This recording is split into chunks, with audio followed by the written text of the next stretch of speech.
Welcome to Apple Core, a podcast about the history of Apple. In each episode, we travel back in time to explore the story behind a different Apple product and consider what it tells us about where the company may be heading next.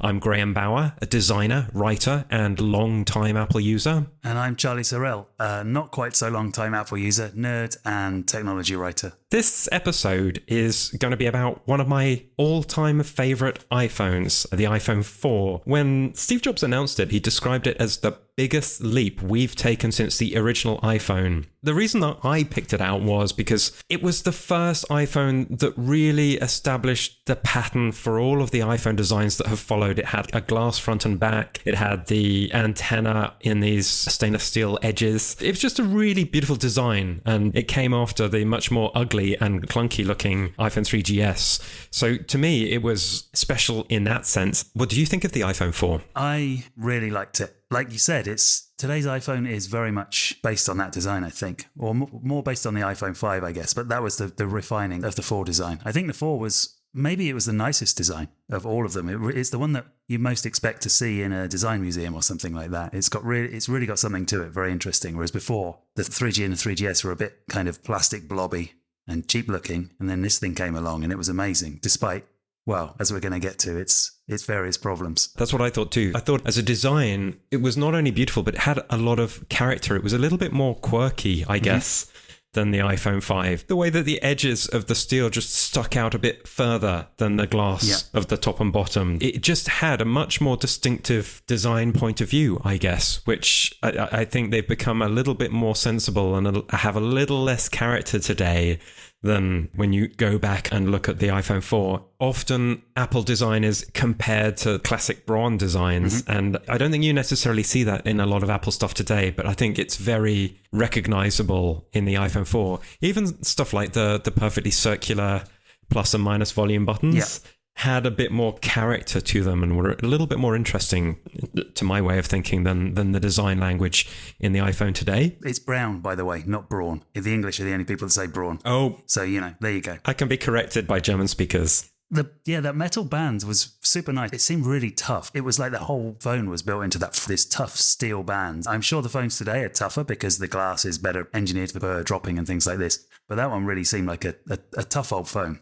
The beauty of the iPhone 4 and its quirky design is only one of the reasons that I picked this as a story to tell.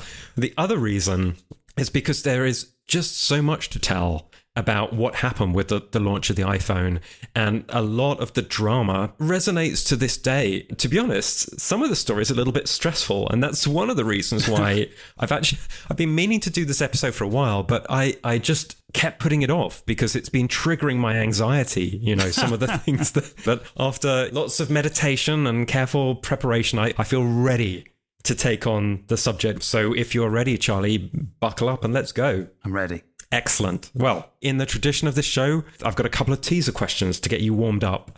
And the first, this might be a bit left field, is who is Jonathan Mann? The name rings a bell, but I can't remember. I'm going to be mean here because Jonathan Mann is going to come into this story a bit later, and I will reveal who Jonathan Mann is later in the episode. But here is a clue. He is the one song a day guy. Okay. And I have another teaser question for you, Charlie. What does Apple's worldwide loyalty team do? Don't they execute YouTubers who give them a bad review? Probably yes. So tell us a bit more about the worldwide loyalty team. I think they are a bunch of Mossad-trained ninjas who upsell. I don't know. I don't know what they do. They used to report directly to Steve Jobs, and they were internal security. So it was their responsibility to look into any leaks within the company. So, I guess if you were an Apple employee and the worldwide loyalty team were looking into you. I see where this is going now.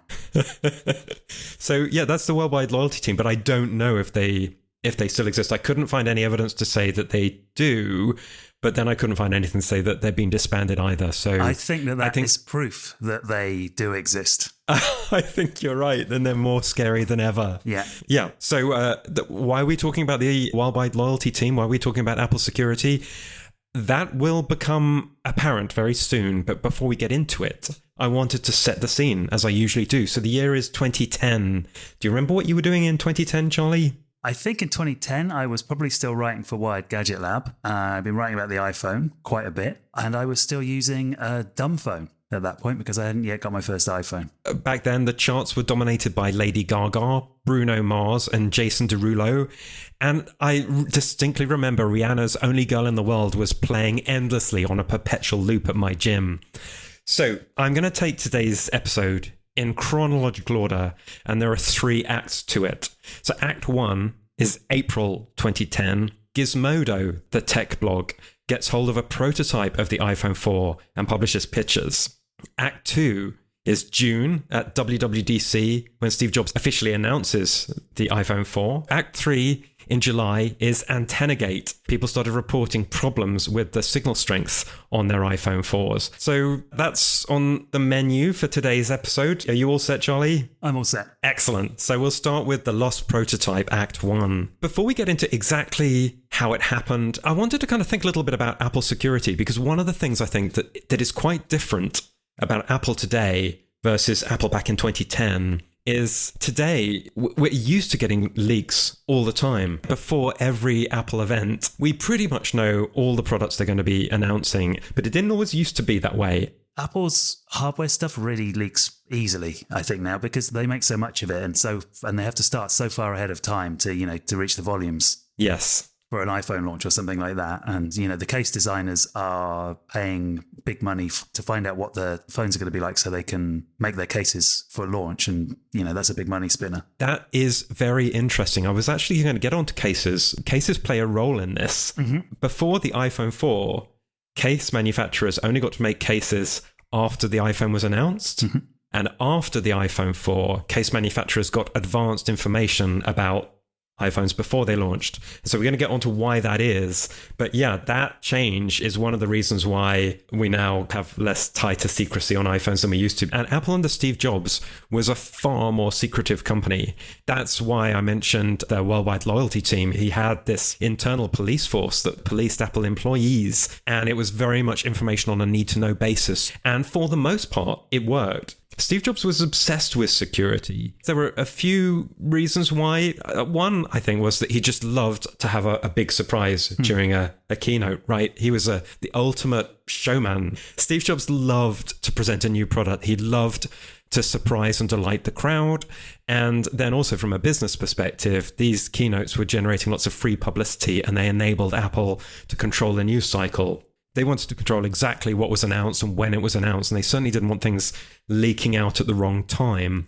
There had been a few leaks. 2 years prior, a website called Think Secret got shut down by Apple. Do you remember that, Charlie? Yeah, I do. I remember. I'd forgotten about Think Secret. I used to follow their stories. Think Secret actually got one big scoop with the Mac Mini and iWork, and I think that was 2004, 2005, and some Apple employees were feeding stories to Think Secret. Apple set their legal beagles on Think Secret, and there was some out-of-court settlement that they arrived at. Think Secret was shut down, but never revealed its sources, or at least that's what they said on their website as part of their closing statement. Shut down in 2007.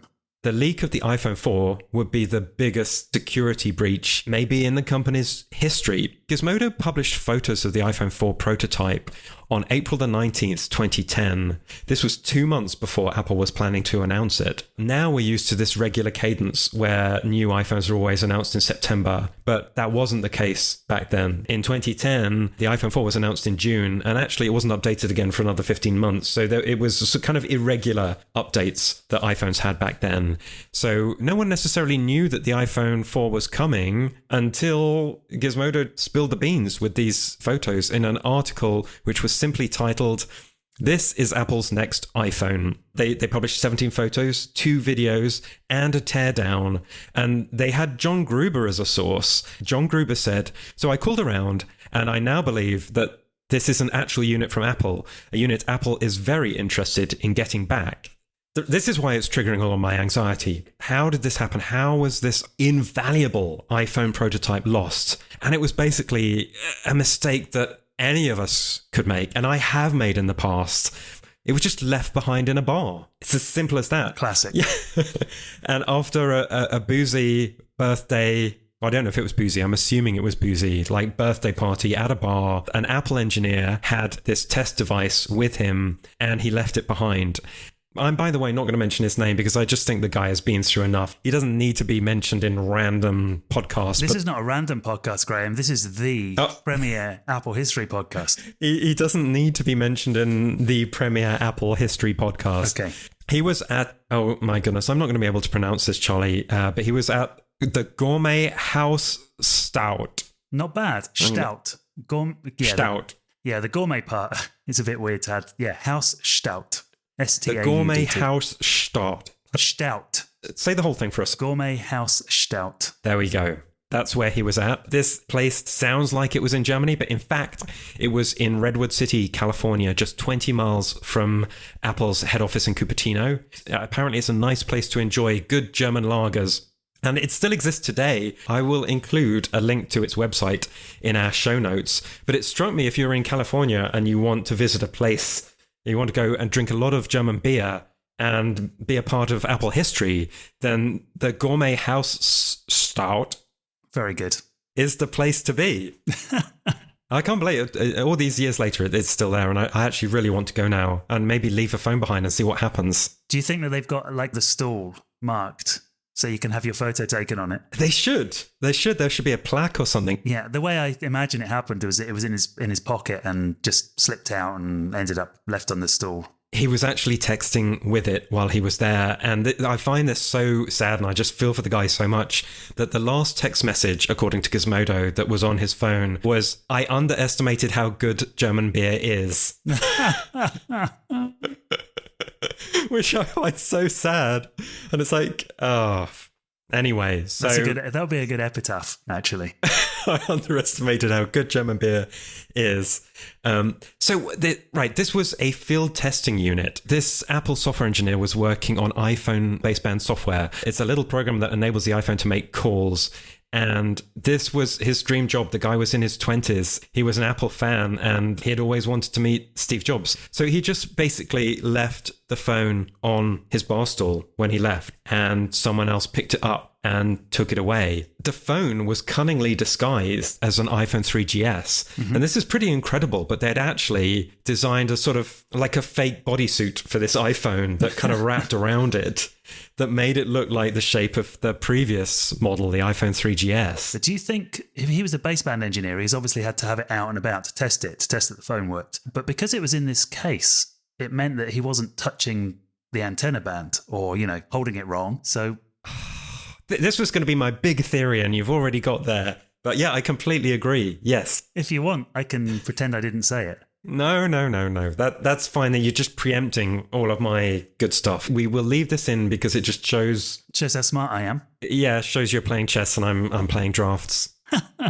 But yeah, so, okay, carry on. I'm really curious about that because, yeah, the reason that he had this highly valuable prototype outside of the Apple campus and was taking it around with him and using it, I guess, was absolutely that, to test the iPhone baseband software. The fact that they disguised it as an iPhone 3GS, as you said, was the equivalent of putting a case around it. And as we will see when we get to Antennagate, a case around the steel band was all it took to fix the Antennagate issue. So it could be that the very thing that they were doing to try and keep the iPhone secret is actually what then screwed up lots of their field testing.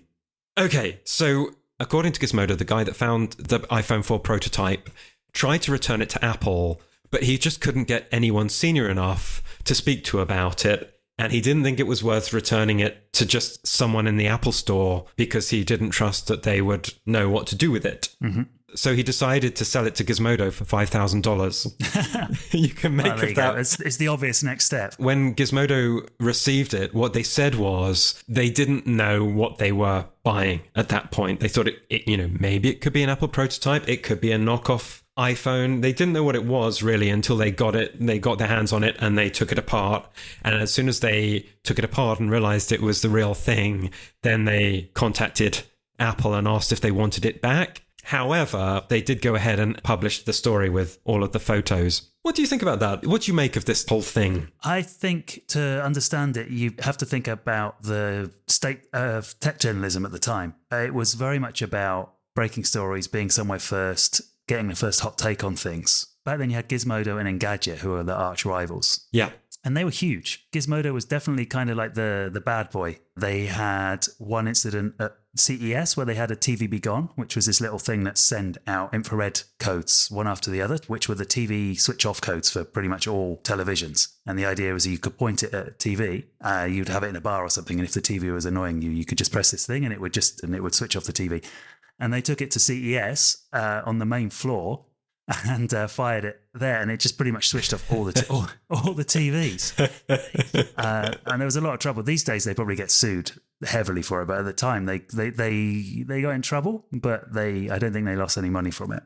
So this is the kind of it was a bit cavalier. It was a bit of a Wild Westy kind of vibe. You know, it was very different than the kind of professional blogs you have now, like The Verge, which is this amazing news source and. I don't know. It was a difference between. It was somewhere between personal blogging and a frat house vibe as well, but in a slightly less toxic way. So with that background, it's easy to see how when Gizmodo got their hands on this, it was extremely tempting to post something. I think something also which is different today is these days Apple and influencers have a very different relationship to Apple and the press back in the 2010s. And, people often talk about access journalism. So, if you write negative things about Apple, I think you get into Apple's naughty books and you're less likely to get nice things from Apple, like, an invitation to an event or an early review unit of a product or something like that. So one of the things that Gizmodo did or didn't consider, I don't know, is what the repercussions would be for them from Apple for going ahead with publishing versus sitting on the story and giving the unit back. Because basically Steve Jobs went thermonuclear on them, and I think they were cut off from all Apple events. Yeah, they were cut off from all Apple events. No review units, nothing. They were completely dead to Apple after this for forever, I think, until they shut down. One of the journalists involved in the story, his house was actually raided by police who took away all of his computing equipment. Mm-hmm. That was actually quite terrifying when that happened. I remember that. I didn't like it at all, and not just because it's my job as well. I think it was quite a bad message. And I think if Apple did that today as well, there'd be a lot more fuss about it. No one ever wants to see journalists being hassled by the police for basically doing their job. Mm-hmm. So one positive thing to say is I'm happy to say that the Apple software engineer continued to work at Apple for another 7 years. I mean, that's obviously what should happen. I'm glad it did because it was just a very human mistake. Yeah, it was really no one's fault. I mean, who hasn't been into a German bar, been surprised by the strength of the beer and done something silly? Well, exactly. He, more than anyone, is the person that I felt bad for in this story. And it must have been an incredibly stressful time. I don't even want to think about it. He's running a microbrewery now, right? Are you ready for Act 2, Charlie? I'm there. We've covered the leak, and now I think we're ready to get onto the launch. The launch happened 2 months later in June at WWDC. Back then, WWDC was like a really different kind of event. You could buy tickets for it, and it took a week to sell out. I mean, nowadays, tickets would go immediately, which is why they have to do lotteries. At this time, WWDC was being held in San Francisco at the Moscone Center. One of the things that I found really interesting, personally, is up until 2010, regular people did not watch Steve Jobs' keynotes. It wasn't on their radar. I'd been watching these events for as long as they've been streaming, going back to the late 90s. So I've been an Apple fan through the dark years, and it was very strange for me to experience this transition. Everyone in my office was suddenly interested in Steve Jobs' keynotes, and people that were not kind of gadget heads and geeks were interested in the next iPhone. And so it was a really weird experience, to be honest. Like, people were saying, "Oh, Graham, are you going to watch the WWDC?" And I was like, well, how do you even know what a WWDC is? How has this happened? But suddenly there was this clamoring excitement to see what Apple was going to announce next. So there was really quite a different vibe for this keynote than previous Apple keynotes that really stuck in my mind. Did you watch the iPhone 4 launch? Yeah, I totally did. I watched all of them. But I was doing it professionally. I mean, I was writing about this stuff at the time. You got paid to watch. Would you have watched it otherwise? Were you a fanboy? Yeah, I was. I wouldn't say a fanboy. Were you a fan person, Charlie? But yeah, I was a fan. Yeah. The thing that I found most interesting, I rewatched this keynote in preparation for this episode, and one of the things that I found so striking was that Steve Jobs was very clearly bothered by the Gizmodo leak during this presentation, and he made reference to it on several occasions. And I was thinking about how different that is to Apple today. We just had an Apple event and we knew everything that Apple was going to announce. But Tim Cook announced it all like it was news to us. He wasn't at all perturbed by the fact we already knew what we were going to see. Mm-hmm. But Steve Jobs was, and Steve Jobs was really thinking about, as you could see from the way that he structured this presentation, how am I going to present this in the light of what Gizmodo has already revealed? And I really like that, because I think it's a bit fake the way that Apple presents these things like that they're news when they know and we know that it isn't news, if you see what I mean. Yeah, it's true. That's an interesting way of thinking about it. So Steve Jobs was really thinking about that. And so he had a clever framing for it. He started the presentation by saying, "Stop me if you've already seen this." Yeah, I remember that.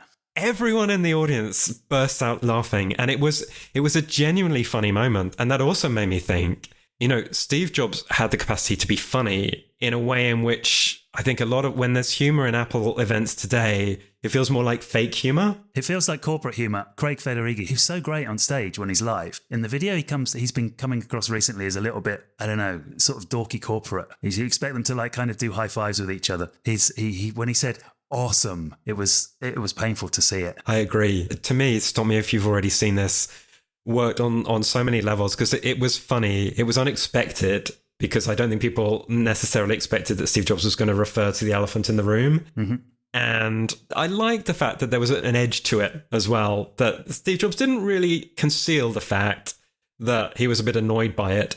And I don't think I've ever seen Tim Cook seem annoyed. And I like, if someone has every reason to be annoyed, I like to see them a little bit annoyed. Anyway, yeah, so he says, at the start, he says, "Stop me if you've seen this before." And at the end, he says, "I think you'll agree there was more to that than meets the eye." The way that he said that was like, you saw it on Gizmodo, but Gizmodo couldn't tell you the full story. And that, again, got another big laugh. And the other thing you could see, and it's the reason why Steve Jobs was so upset about the leak, was he was so evidently proud of the iPhone 4. Again, I think it's kind of comes across fake corporate now when Apple says, we couldn't be happier with, product X. But there was something about, if you watch this presentation, there's something about Steve Jobs in this that he is genuinely proud that they've been busting a gut on this product. And he just really believes that he's knocked it out of the park, and he is so proud of it. And then his thunder was stolen by Gizmodo.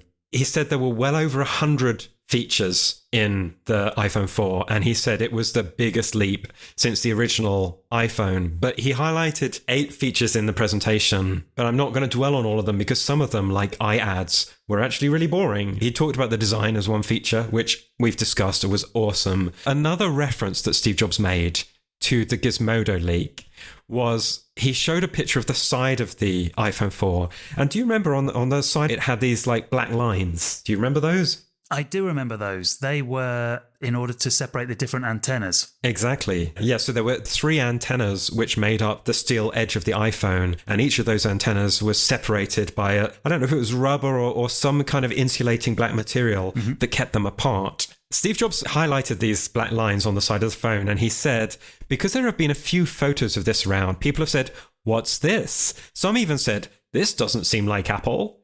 And then he said, "It turns out this is part of some brilliant engineering." That phrase, "it turns out," is a Steve Jobs classic. He would so often say, "It turns out." And what he meant by "it turns out" is, "You were completely wrong, dumbass." This was an "it turns out" moment. I don't think that those black lines on the side of the iPhone 4 looked bad, but they did look very pointed, like there must be a reason for them. And in the Gizmodo piece, when they leaked it, they obviously didn't realize that the steel edge to the iPhone was the antenna. They did talk about the black line, and they wondered what it was for and said it must have some functional reason. But they said, I guess we will find out eventually what it's for. And boy, did they. because that black line on the bottom left-hand side of the iPhone 4 is what spawned the whole Antennagate crisis of Act 3, which we're about to get into, which Gizmodo got loads more great stories out of.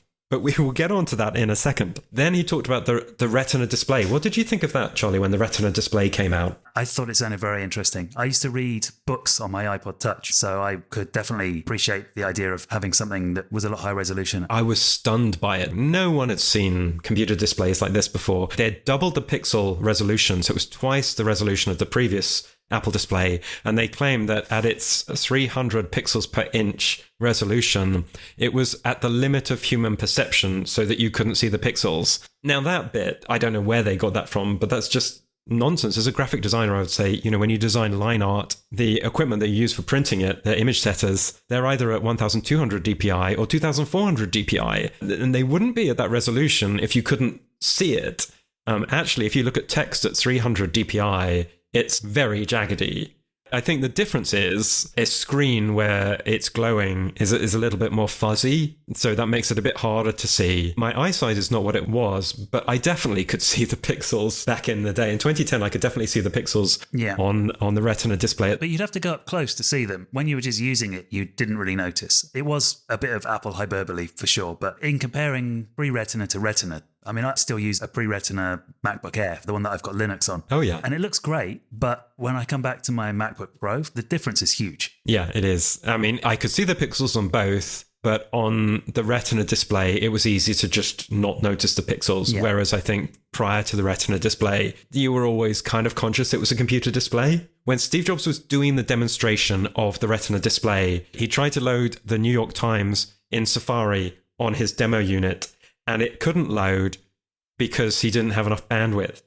This was when he had to ask everybody to switch off their phones and power down their Wi-Fi, right? Yeah, so the audience was full of bloggers who were live blogging, not Gizmodo, but Engadget and Mac Rumors and all of the other sites covering Apple. They would have someone sitting in the audience who was busily typing away as Steve Jobs was announcing things. So they all were doing this with their own Wi-Fi base stations on their Macs. And Steve Jobs later in the presentation said that he'd been talking to people behind the scenes, and they said the reason that his demo had failed was because there were over 300 Wi-Fi base stations in that auditorium, and that was creating all this interference. So he said, can I ask everyone, please, to turn off your base stations? And can you please check that the person sitting next to you has done that as well? And then I want you to take your laptops and put them under your seats. And he was kind of like a school teacher standing on the stage and watching as everyone did it. It was quite a funny moment. He said, we basically got a choice. You can carry on with your Wi-Fi base stations, or I can show you some more nice demos. It's one or the other. It can't be both. So which would you like? Would you like to see the demos? It's really like speaking to children, no? It was. And there was a tinge of anger there as well, which I, is unmistakable and I quite enjoyed. Other new features of the iPhone 4, it had the new A4 Apple Silicon, no surprise there, but it had greater power efficiency, so a longer battery life. They added a gyroscope to the accelerometer that they already had, so this enabled it to detect pitch, roll and yaw. And they had a new camera system, which for the first time supported what they called HD video. But the HD video was actually 720p at 30 frames per second. So that was HD at the time, but no one would call that HD these days, would they? HD is always just whatever is the best thing at the time. And then Steve Jobs did what he always did when he was announcing something big, which was his one more thing moment. The reason why Steve Jobs was getting so worked up about Wi-Fi base stations became clear when he announced his one more thing. What, Charlie, do you think of one more thing? As a concept? Yeah. I love it. It was always so exciting, especially when it became a thing, like one more thing was a thing, because, he knew that we knew, and it was kind of an inside joke at the same time as being, oh, wait, what's this going to be? But yeah, I loved it because it was fun. It was fun. And this was a big one more thing. Do you remember what the one more thing was? Was it, is it FaceTime? It was FaceTime, a product we're using right now to make this call. So yeah, FaceTime. And he did a demonstration of FaceTime using the iPhone 4, amazingly using real Wi-Fi right there in the auditorium. He did a FaceTime call with Johnny Ive. And the reason he was getting worked up was this call was going to fail with the amount of bandwidth that he had. I find it incredible when you think about the way that Apple's events are so pre-recorded and safe now, that he was going to demonstrate this new feature, and there was a very real risk that it was going to fail if he didn't get everyone in the room to turn off their laptops. The last thing I remember from Apple doing anything like this was when they were making phone calls from the cellular Apple Watch, and they had somebody from Apple on a stand-up paddleboard, I think, in the middle of in the sea or in the bay or something in San Francisco. They have locations all over San Francisco now, but I get the idea that it's all green screened. It doesn't look like it's real to me. Maybe it is real. It just looks green screened, which is worse. That is worse. Apple now has the capacity to make real things look so polished that they become fake. There's one more thing, video calling. Steve Jobs says that he grew up watching the Jetsons and Star Trek with their communicators. And it's real now, he said. And at that, again, I think it's useful to think about that, because now we take these things so much as a given, but it wasn't a given back then to have a phone that you can make video calls on. That was a revolutionary new thing. When he spoke to Johnny Ive... Was he in his white hyperbaric chamber orbiting above Cupertino? No, he had quite jolly pictures in the background, actually. Oh, was he in his English gentleman's den? He was.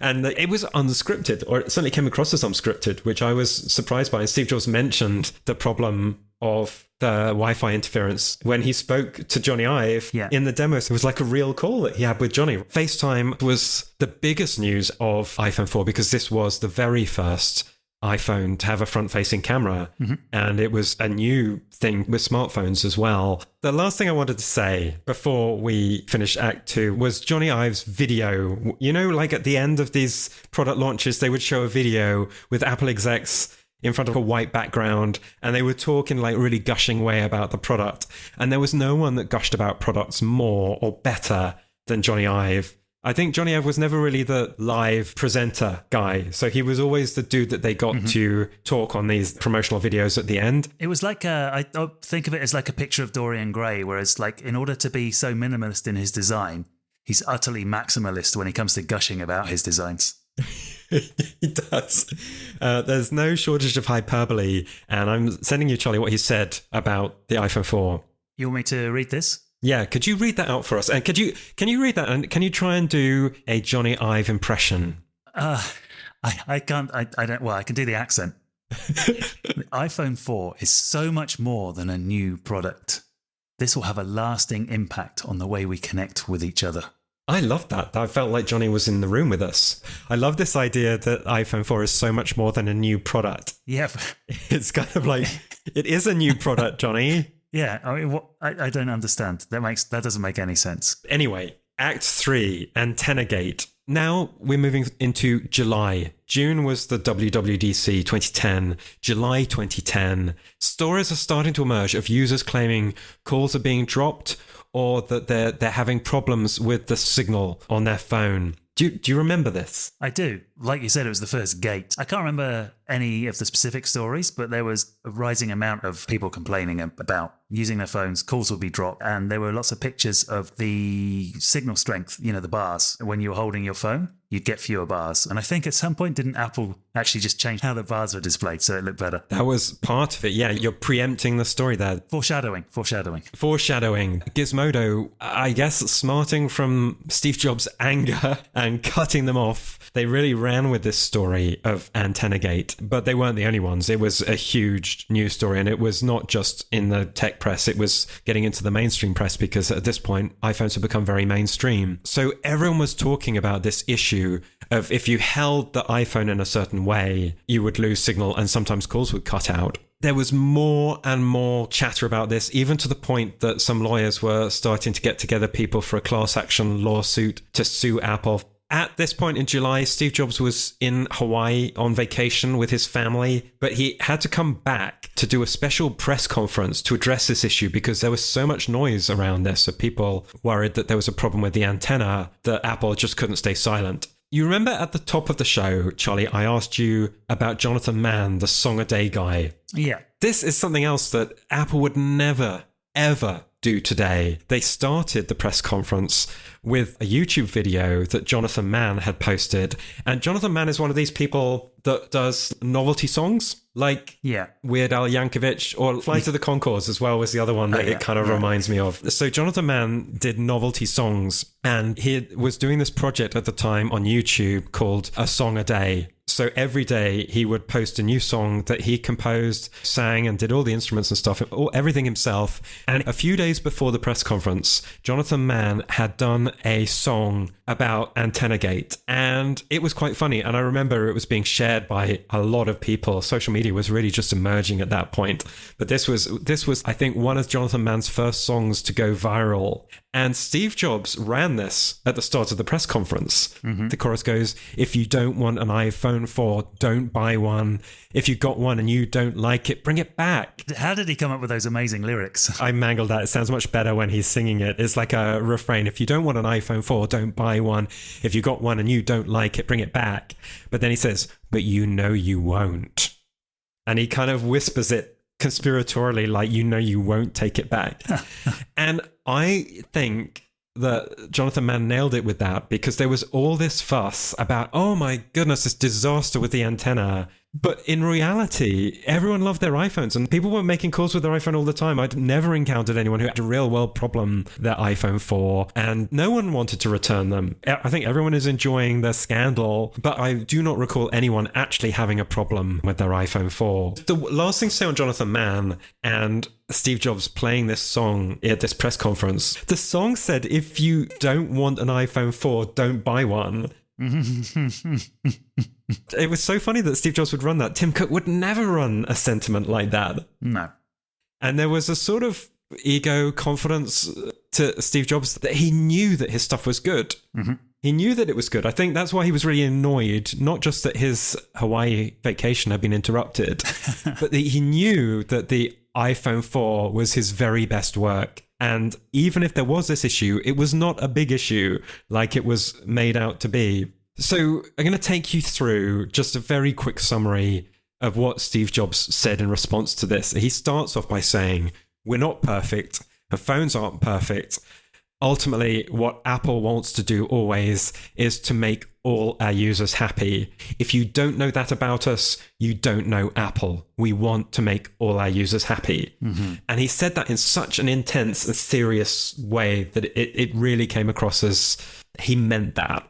He said that he believed that the iPhone 4 was the best product we've ever made at Apple, and he said that we've already sold 3 million and that it actually has the highest customer satisfaction rating of any smartphone. Then he said, "We've been working our butts off for the last 22 days to understand what the real issues are and to come up with some solutions." And basically, in a nutshell, what Steve Jobs said this was about was antenna weak spots. He said the issue of antenna weak spots was not unique to the iPhone 4. He said it was an issue for the entire industry. And he ran videos of a BlackBerry and an HTC phone and a Samsung phone. And he showed how if you held them in a certain way, it would, I think the technical term is attenuate the signal. Mm-hmm. And you would see the signal bars go down if you held those phones tightly.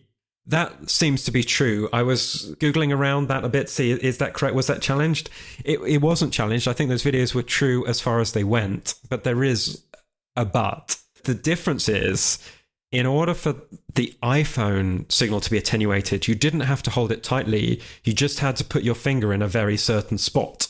Bridging across one of these antenna gaps. Yeah, they're exactly right. Steve Jobs claimed all smartphones have antenna weak spots. The only difference with the iPhone 4 is we put a target on ours. Mm-hmm. So he was arguing that by putting that black line, they had shown people where the issue was. It was a slightly different issue. Obviously, any radio signal has trouble passing through a human body.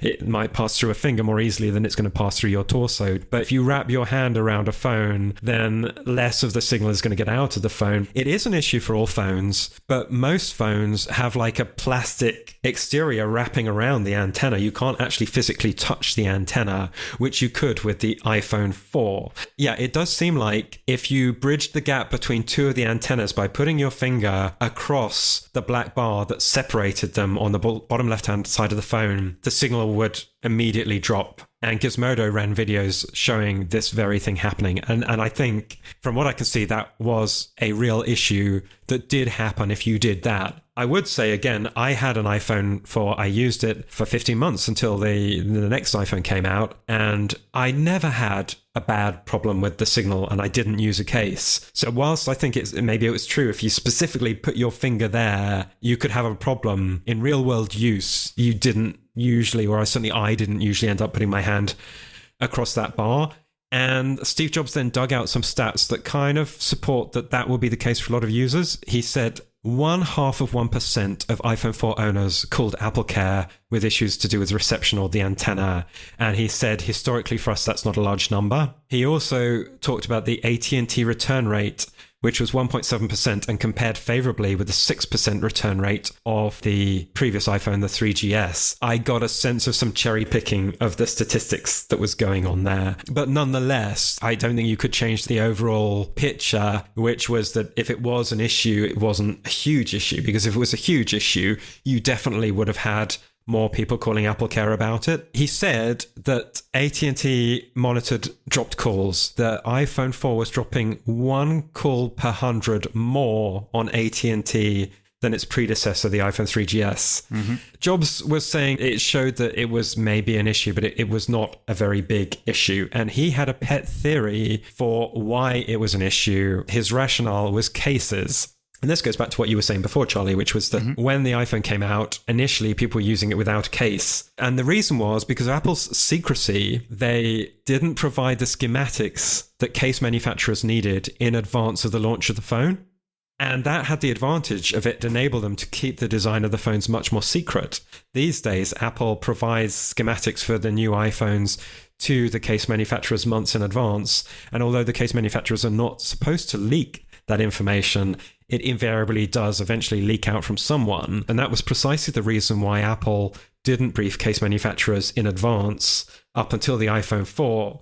But it maybe resulted in Antennagate, because if cases had been available for the iPhone 4 when it first shipped, then a lot of users would have got cases. And what every source that I've been looking at agreed with is if you use the iPhone 4 with a case, there was no issue with Antennagate. It was only if you touched it with your skin. Yeah, I think that's the important part. Is it was not that your hand on the phone would be blocking the signals, and it would happen with the case on or not. It's that the skin is conductive, which is the reason that your fingers work on the capacitive touchscreen. When you touch the two parts of the antenna that are supposed to be separate, then you're completing the circuit between them. So what you're doing is where these little black lines are supposed to separate the antennae from touching, you're touching it. And because it's a steel band, which is not covered in anything, it's just like touching a wire.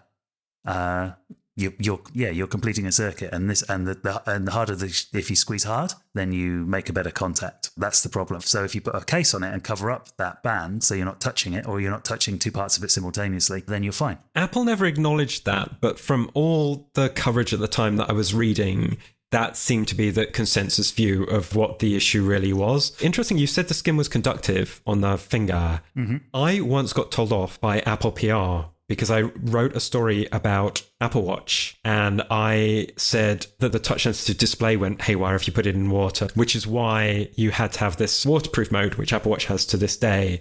And I said it was because water, like your skin, is conductive. And the Apple PR person told me that their engineers were really upset with my article, and I got it completely wrong because it wasn't to do with conductivity. So I looked into this, and it's not that our skin is conductive. It has dielectric properties. It's not a conductor or an insulator. It is dielectric, which is something different again. An interesting geek trivia point there. One of the issues that Apple claimed, and I mean, to be honest, whether it's true or false, it doesn't reflect particularly well on Apple. They said that the algorithm they used to calculate the signal strength bars on the iPhone had been flawed since day one. So it had been wrong since the very first iPhone. What this was that they had used an algorithm that made it look like the iPhone had better signal strength than it really did. Mm-hmm. So it tended to show 5 bars even when you were really in more of a 3-bar situation. And so the issue with the signal attenuation, when you put your finger on this black line on the phone, was exaggerated. You would seem to go from 5 bars to 1 bar. when in fact you'd maybe gone from 3 bars to 1 bar, and it was making the situation look worse than it actually was. Which, maybe that was true, but to me it sort of begs the question of why had the algorithm been allowed to be wrong for so long? And does that mean that Apple was deliberately trying to make the iPhone look like it had better reception than it really did? I think that's probably exactly what happened. I mean, maybe they didn't think, let's fake it. But, it's like if you've got several ways of calculating the bars from the numbers, however you split up the strength, because, the strength is going to be, the signal strength will be like an analog result in decibels. You have to say, okay, this is 1 bar, this is 2 bars, this is 3 bars. And when you're doing that, maybe you want it to have it so it says 5 bars more often than not. So maybe it's not a conspiracy to cheat, but in choosing this, you're going to obviously go lean towards the one that makes you look a little bit better. And then it comes back to bite you. They didn't just change the algorithm for calculating the signal strength. They changed the bars to make the lowest bar higher than it was before. I remember that. So that the bars were all of much more similar height. So if you went down to 1 bar, it didn't look as bad anymore.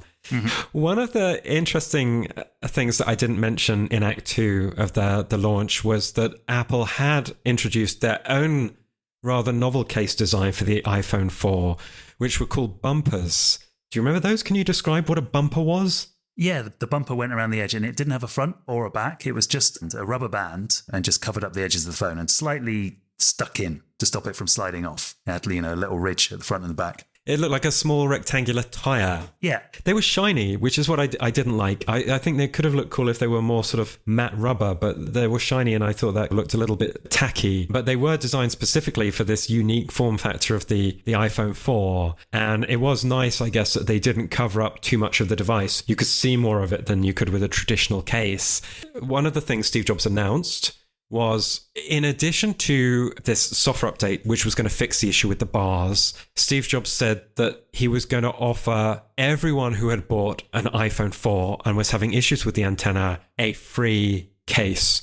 And he was going to offer bumper cases. But the problem was that they'd sold 3 million phones and they didn't have 3 million cases to give away. So they were going to offer people a choice of a bumper or a third-party case. But they basically set up a page on apple.com where if you bought an iPhone 4, you could go onto this webpage, fill out a form, and Apple would send you free of charge a case for your iPhone. And that did, to a large extent, settle the issue. And they said that they would keep this scheme going until September, and then they would review things and see if they needed to continue it. And they didn't continue it beyond September, and by that point the news cycle had moved on and no one cared about Antennagate anymore anyway, so they quietly withdrew the free case program. Interestingly, this Anantech article with tests showed that the iPhone 4 was actually much better than the 3GS antenna-wise. It had much better reception, but a very low signal, a 1-bar signal. The 3GS would pretty much always drop a call, whereas the iPhone 4, you could make a call. So despite all of this, it was a much better antenna design. The other thing to say about that as an antenna design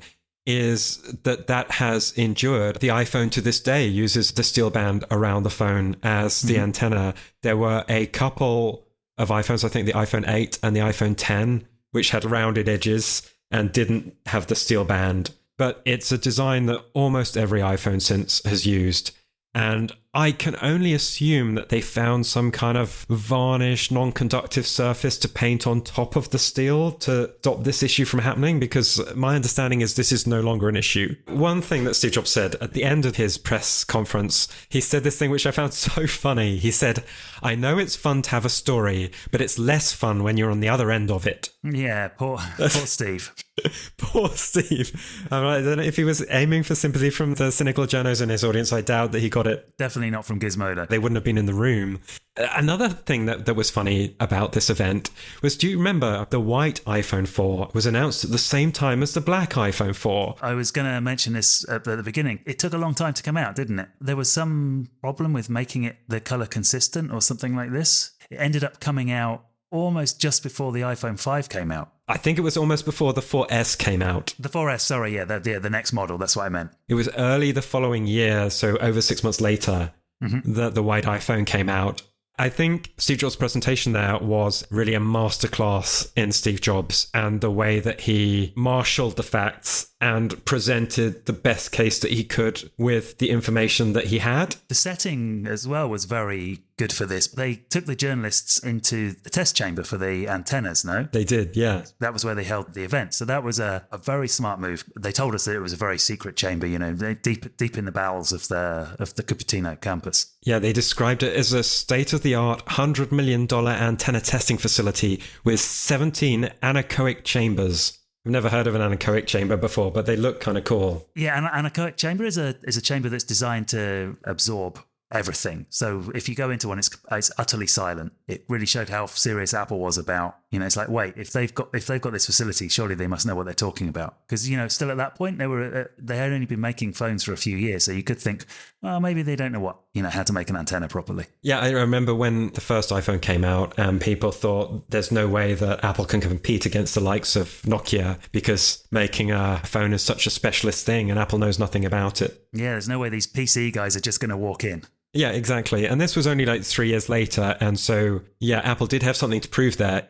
Okay, I have a coda to this, which is 1 year later at D8, Kara Swisher asks Steve Jobs what he's going to be doing with the next 10 years of his life. She knew that he was very sick and he wasn't probably going to be around for 10 years, but she still asked the question. I don't know, just watching the way that he reacted, I think he understood that she understood that maybe he wasn't going to be around for another 10 years. So it's a very poignant moment. But what he comes up with in a response is interesting and surprising. And he's going back to this whole Gizmodo thing. So he says, when this whole thing with Gizmodo happened, I got a lot of advice from people that said, you got to just let it slide.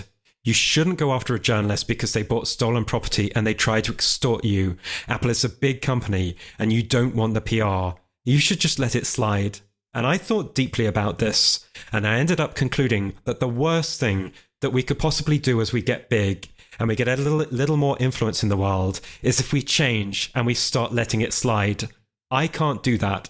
I'd rather quit. So he's saying that Apple, no matter how big Apple gets, it should still bully single journalists.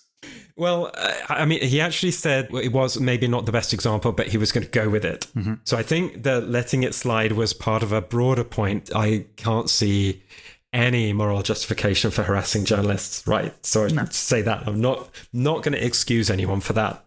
But I do think that what it showed to me that I love about Steve Jobs is that passion that he had.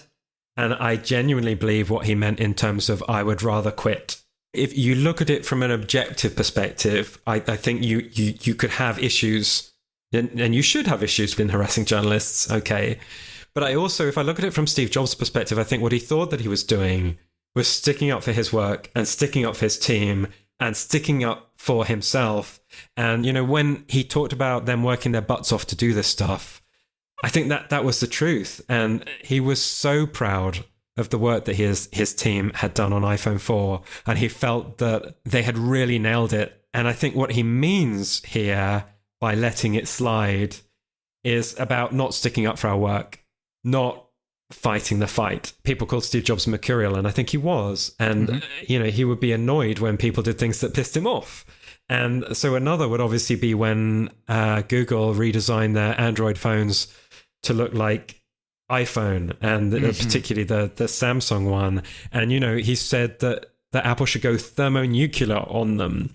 And it was the same thing. It was about not letting it slide.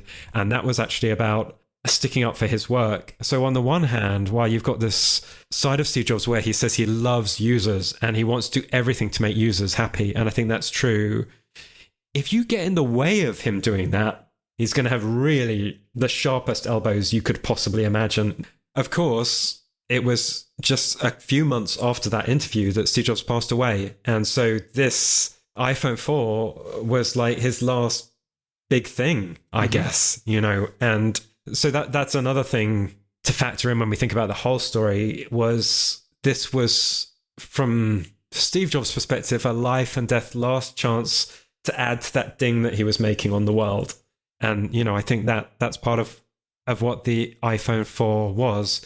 And it was a really big ding on the world because I think, he said, as I mentioned right up at the start, that this was the biggest leap forward that they'd taken since the original iPhone. And I think it was. So much of what we see in the iPhone 4, we see in the iPhone today. It was the iPhone moving into the modern era. it was a great time to be an Apple fan. And that is my story for you this week, Charlie. So what did you make of it? What have we learned? What have we learned? We've learned that Steve Jobs could be quite vindictive. We've learned that German beer is stronger than you might think. Yes, we indeed have. Okay, well, I think that's it for this episode. Anything else that you would like to add, Charlie? No, that's it. Okay, well, thanks to everyone for listening. I'm Graham Bauer. If you want to connect with me, you can do that online. I'm at Graham Bauer on Instagram and on Threads. And on Mastodon, I'm at Graham Bauer at DULC.es. And Charlie, if people want to connect with you online, how can they do that? Mastodon, Mr. Charlie at indieweb.social. And if you enjoyed this episode and you're feeling particularly generous, you could give us a review on Apple Podcasts. It really helps to raise the visibility of the show, and maybe give us a star rating too. And until next time, bye-bye. Bye-bye.